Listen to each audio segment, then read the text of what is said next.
It is a joy for me to bring to you a wonderful storyteller and a beautiful life coach.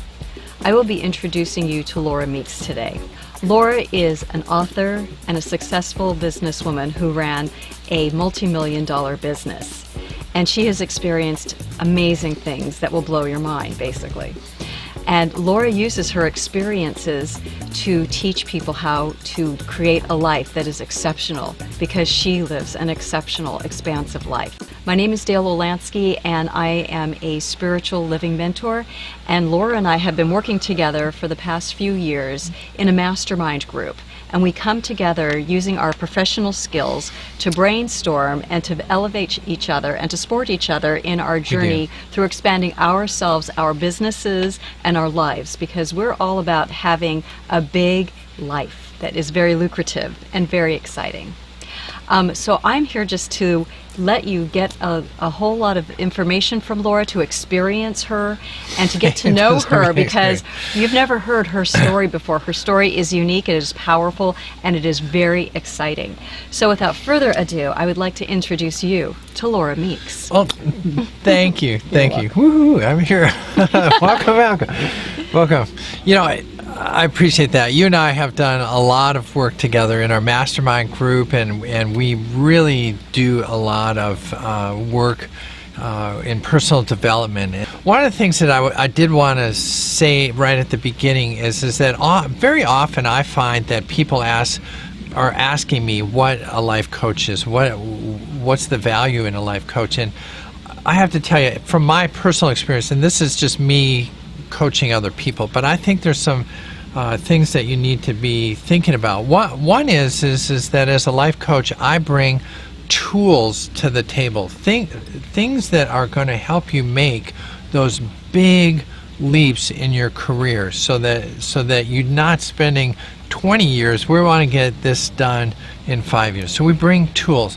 We help you make change. And you're going to see, I think, through some of the stories that I'm going to tell you, that change is inevitable, and change can sometimes be very dramatic. And so a life coach helps guide you through those changes. And I think the third thing that I bring as a life coach is the idea that we hold each other accountable. I mean, you and I do this all the time.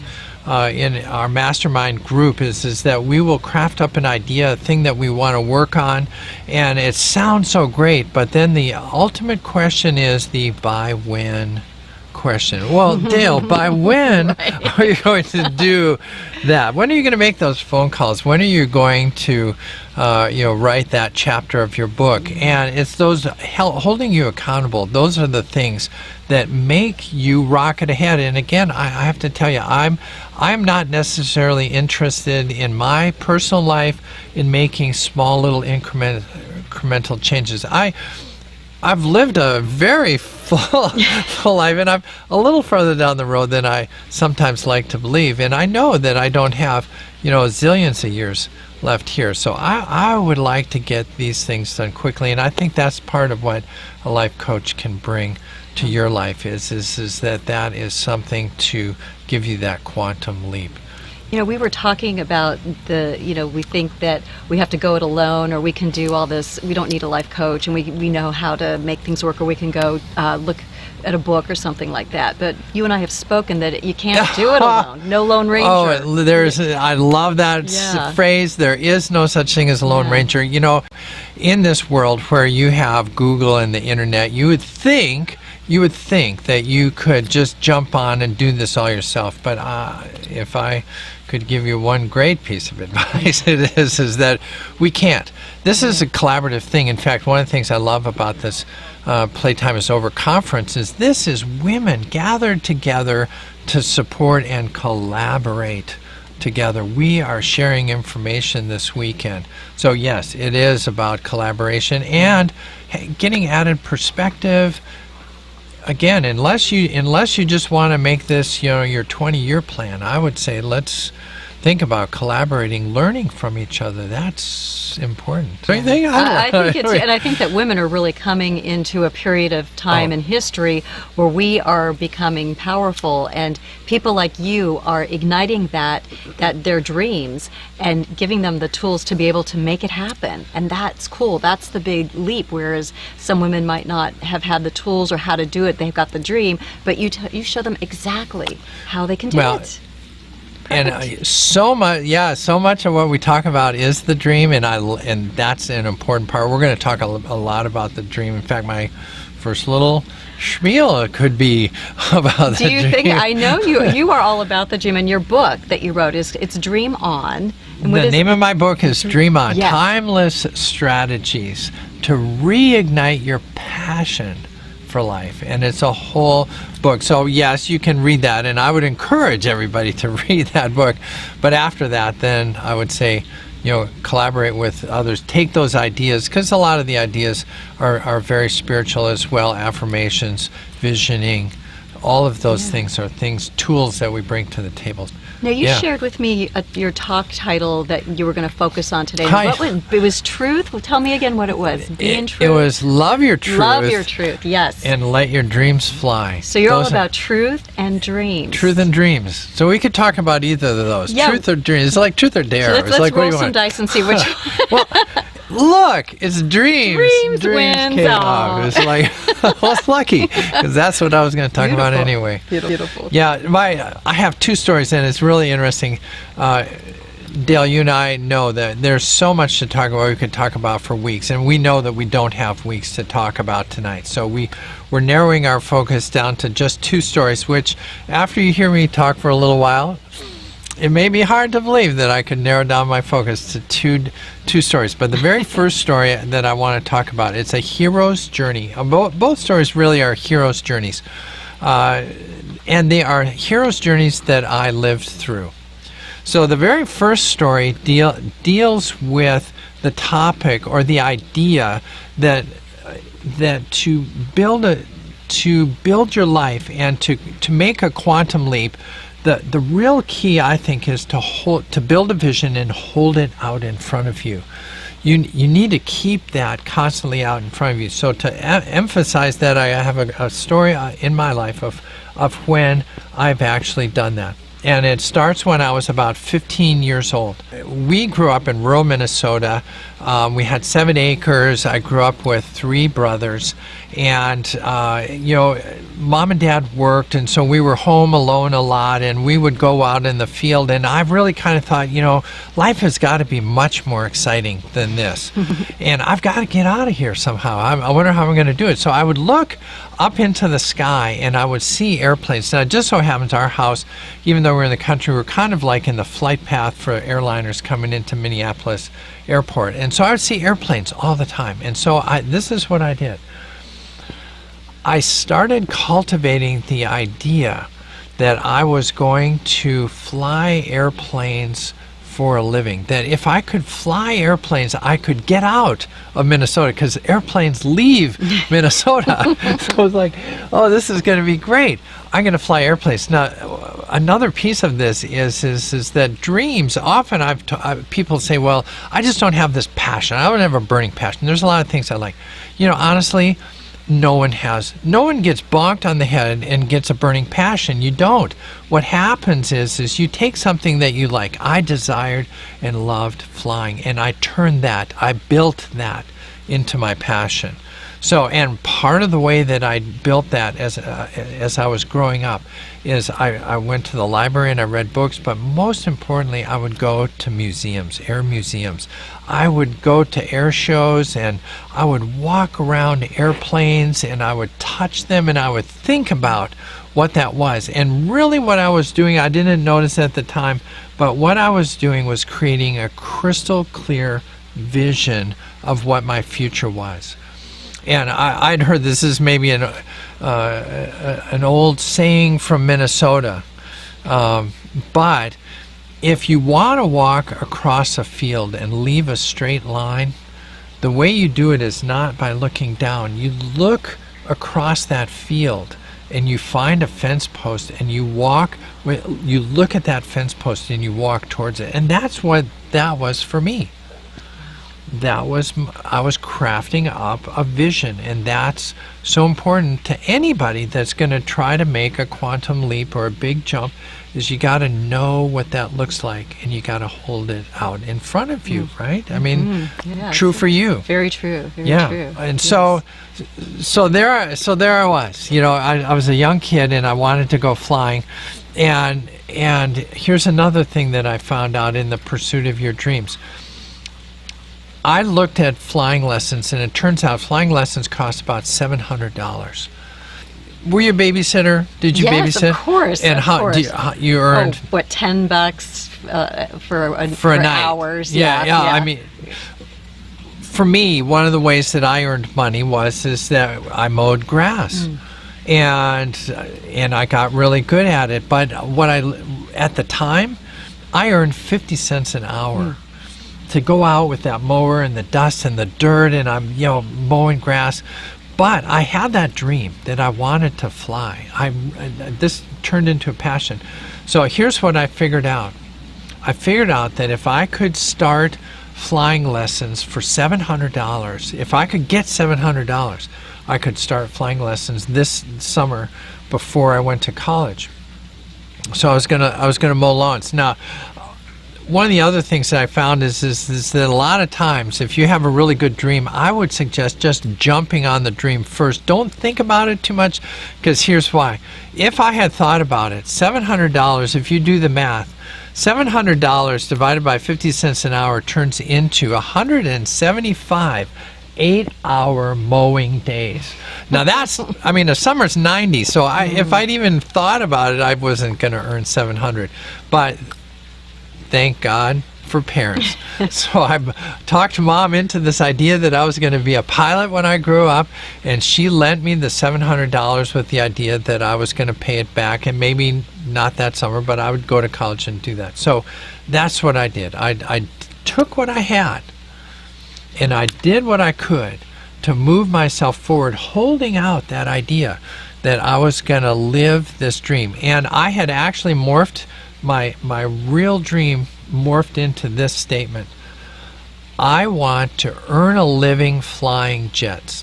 That was my ultimate goal. I want to earn a living flying jets. So that's where I went. Now, the neat part about this story is that I did get my license, to my private pilot's license, that summer, and then the very next day I went off to college.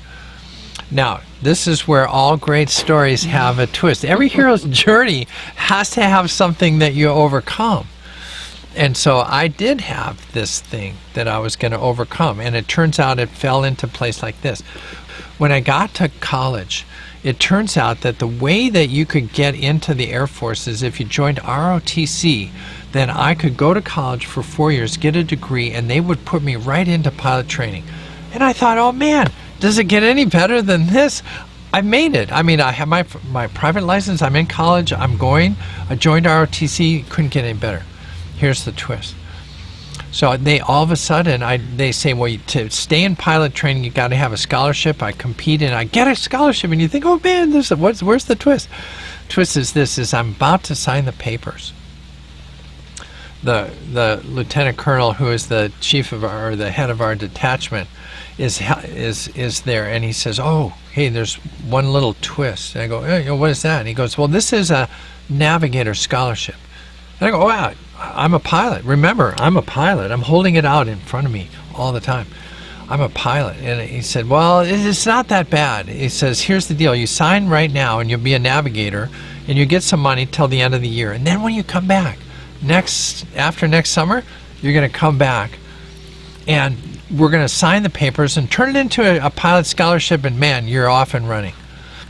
Now, I have to tell you, I don't know, when you were 18, doesn't that sound like a great deal when you're 18? I mean, I think, sure, that sounds great. Of course you can do that. Yeah. So I signed the papers. Well, guess what? It turns out that guy that coached me to sign that navigator scholarship retired over the summer. I come back, and there's a new guy. And I said, well, hey, I'm here. Here's all my paperwork. I'm going to become a pilot now. And he looks at me and like, there is no such thing as changing your scholarship to a pilot. It's like, you're stuck. You signed the papers. I don't know if you saw the part at the bottom where it says, this is it. I said, well, yeah, but he said, it's like, well, lesson learned. But a tough lesson that at that time, imagine the crushing blow that here I was rocketing on my way, and all of a sudden this guy tells me, after graduation, you're going to spend 6 years as a navigator with little to no chance of ever going to pilot training in your life. Now, how I knew that at that age, I don't know, but I did know this, is that if there was one chance in 1,000 that I was going to make it to pilot training, I was still on the path. And the other thing I want to say is that at no time, and this is important, my vision, remember what my statement was, I want to earn a living flying jets, meaning I'm flying them, not I'm in it. I am the pilot of that jet. So in my mind, I am a pilot. So at no point on this journey did I ever consider myself not a pilot. And that's important. When I was in college and I knew I was a navigator candidate, I was a pilot who's going to go to navigator school. When I was in navigator school, I was a pilot temporarily taking navigator lessons. When I was a navigator in the Air Force in a bombardier, I was a pilot temporarily doing the duties of a navigator because I was still on my way to pilot training. In an effort to give these guys a reason to hire me and come and speak again, I'm going to leave a chunk of this story out, and we're just going to zoom right to the end, okay? So here's the ending of the story. I did graduate from pilot training. I did make it into pilot training. I graduated. I spent a career in the Air Force, and I will tell you this, 15 years it took me from the time I was 15 till the time I was 30. But here's the happy ending to that story. I'm 30 years old. I'm flying in my B-52 bomber. We are flying a couple 100 feet off the barren flatlands of northern Australia. I'm in the airplane. I'm in the left seat as the aircraft commander. I have a crew, and I am earning a living flying jet. Oh, your story is so inspiring. Well, it really, because I don't think especially because you were really on your own through this, and using your own tools of perseverance and holding on to the dream and the vision without letting people, although it was challenging, without letting people take you off of it. And look at you. Look at where you are today. And look where I am today. Yeah, now you're teaching this. Now I'm teaching this, and I'm teaching people how to do that hero's journey. So incredible! It was truly, and it's obviously fun for me to share that story. So I hope that helps people as they go through their journeys, because there's a lot of good lessons there. Yeah, there are. I know from our work together that is a story of your dreams and your longings, but I also know that the journey to our dreams, sometimes it doesn't go the way that we planned. And I know sometimes there's discontent and there's roadblocks. So do you have a story by any chance about that? I got one right here. It just so happens. I'm so... You are absolutely right that one of the things that I've found in the coaching world is there really are kind of two things that make us move forward. And the two things are your longings and your discontents. And so much of the work, I think, for those people on the audience that want to take that quantum leap and do something else is that you really need to zone in on your longing. That's the motor that's going to pull you forward. But it's so very often true that people can't find their longings until they know the discontent. And life does come with some discontent. So you may have felt this as well, is that there are times in life when things don't go well and they don't feel right. I know in my life that often, and discontent, let's kind of put that in context. Discontent, if you're in a relationship that's just not working well, there's some discontent there. If you are a little overweight, then there's some discontent in how your body feels. And so the story that I'm going to share with you now is the story of discontent that I had. And to put this story in perspective, let us go back in time to a time in perspective. The first hero's journey that I went on, that took me to about age 30. One of the things that comes when you buy the whole package of speaking is that I was married right out of college, had kids, and by not too long after pilot training, after I had graduated from pilot training, I had gotten divorced. And so I was out there flying my B-52, kind of solo for a while, until I met the love of my life. And she was in the Air Force. Her name is Annie, and she's my soulmate. And we met and got married. Now, here's the story. It turns out that for most of my life, I had a feeling of discontent, and the discontent was tied to how I felt about myself. And through the magic of cameras, as the audience is looking at the screen right now, they're seeing a picture of me at pilot training. Now, those in the audience for sure are saying, wow, she looked a little different back then. And I did. Kind of the punchline of the story is I grew up as a young boy. I got my flying license, went to pilot training as a male, as a man. I flew a full career in the United States Air Force as a man.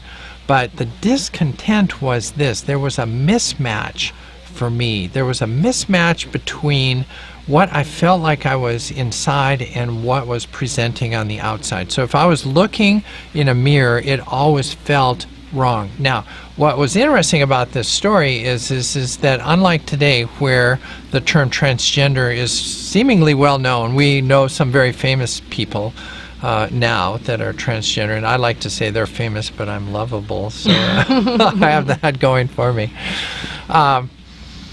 One of the things that was not known to me at this time was that there was a group of people called transgender. I knew I was different when I was working and flying and being a guy. It just was incongruent to me. But when you don't have any point of reference, there's no way to know why it is. Now, what was interesting is by this time Annie and I were stationed on the island of Guam. I believe it or not, they had just invented the internet. I'm kind of that young that I can remember back then. But I had been searching one night on the internet and came across the term transgender, and all of a sudden, wow, I knew who I was. And part of the lesson that I want to share with the audience too is that I have found a vast power in being your authentic self. And up until that point, I really wasn't truly my authentic self. Now, like all great heroes' journeys, there's a twist in this story. Because imagine, if you will, where I was. I am a tall, Caucasian, college-educated pilot male in America in the Air Force. In the land of who has privilege, I can't think of anybody else who had more privilege than I had at that time. So imagine, if you will, that you and I are flying in our bombers, and what's happening in my mind is I am thinking, man, somehow, some way, I am going to transition and interact with the world as a woman, meaning, at that time in the Air Force, meaning that I would probably lose my license, my flying license. I wouldn't be in the Air Force. More than likely, everything I'd heard and read on the internet was I was going to lose my wife, my kids, my job, everything. I was going to literally jump off the Mount Everest of privilege and jump to the bottom. But here is another piece of the lesson to learn from this story is that I did jump off a Mount Everest, and I'm okay. And the reason that I'm okay is because when you are your authentic self, the world and the universe lines up with you, and the power of that turns what seemingly is scary into goodness. So now here's another piece of that. What makes my story slightly unusual in the transgender world is that, and I'm again leaving some of the details out. We're going to jump to the end of the story. You can hire me and we'll come back to that story. One of the interesting pieces of this is that Annie and I are still married. Wow. This is our 30th year. This year we are going to take our 30th anniversary cruise from Hong Kong to Australia.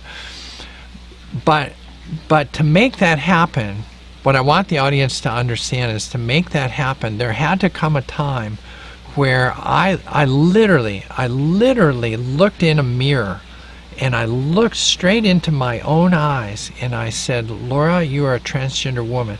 At that moment, I connected authentically with myself, and barring what I was going to do with that information, I knew that was true. And I want to pass that on as a lesson, because when you are building a business and you want to take that quantum leap and you're cashing in your chips or you're taking some giant leap, it's gonna, the very first thing I'm going to tell you is it's going to look crazy. I mean, if you think what you're thinking is crazy, imagine being in my cockpit when I'm thinking I'm going to transition and live life as a woman. That seemed really crazy. And so when you're thinking those crazy thoughts, know that the answer is not going to be in your spreadsheets. It's not going to be in asking your parents. It's not going to be asking your accountant. The answer to your question, am I crazy, comes from here, comes from your heart. You look yourself in the mirror and you tell yourself, I'm going to make $1 million, and it's going to ring true. And when it rings true, you're going to make that decision to do it. And when you make that decision to do it, then the world and the universe are going to come together. I would love for you to tell people, and I'd like to know too, because I know there's a lot of life coaches out there right now. What distinguishes you? What gifts do you bring that are unique to you that others don't bring to the table? Great question, and by far and away, based on what I just told you. Well, yeah. If you can think of somebody else who has made a bigger change in life that can help you go through the changes that you want to make, I think I'm your gal. You know, I have to say. And I will add this too. I come from a very spiritual background. I know you do too. We both go to the spiritual center. I really believe that, honestly, every woman out there, every woman and man out there, every human has a gift that's inside you that it needs to be expressed.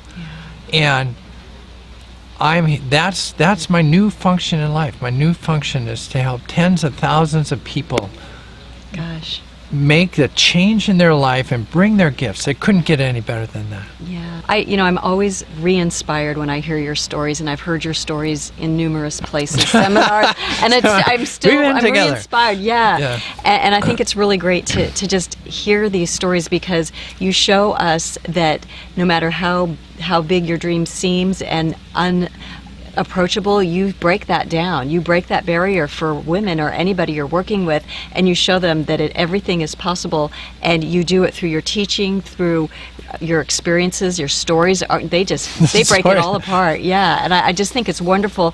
And for me, part of the value that I see in you being a life coach are your stories, because they transform all doubt into faith, and I love that about you. Well, are there any other stories that you think we need to know to follow the Not dream? tonight, I don't think. Not tonight. I'm sure that we're running short on time. Yeah, But before we go, Yes. I do want to say this, is that after telling you these stories, I want you to understand out there in the audience that there's nothing more that I would love to do than connect with you. If these stories resonate with you and you want to bring me into your environment, I would love to hear from you. If you're looking at the bottom of the screen, somewhere down here through the magic of this, you're going to see the connection. And I'm going to make this one-time special offer for you guys today. There's nothing I would love more than to help women at the PTIO conference. And so I have put together a free offer of a 30-minute counseling session, phone or Skype. And the easiest way for you to actually sign up and connect with me, or if you want to get us talk about a speaking engagement, the easiest way is take a look at the bottom, but it's going to say laurameekscoach.com, and that's how you get a hold of me, /free coach session. Okay, so follow that link, and there will be a form for you to sign up. Well, thank you, Laura, for educating everybody and allowing us to live through your eyes and to see what you've encountered in your life, how you've triumphed over the challenges, and how you are living the big dream. Living the big dream. Well, thank you, Dale. Thank you. It's been fun. Thank really you, fun. has. Thank you so much. Okay, thank you, everybody.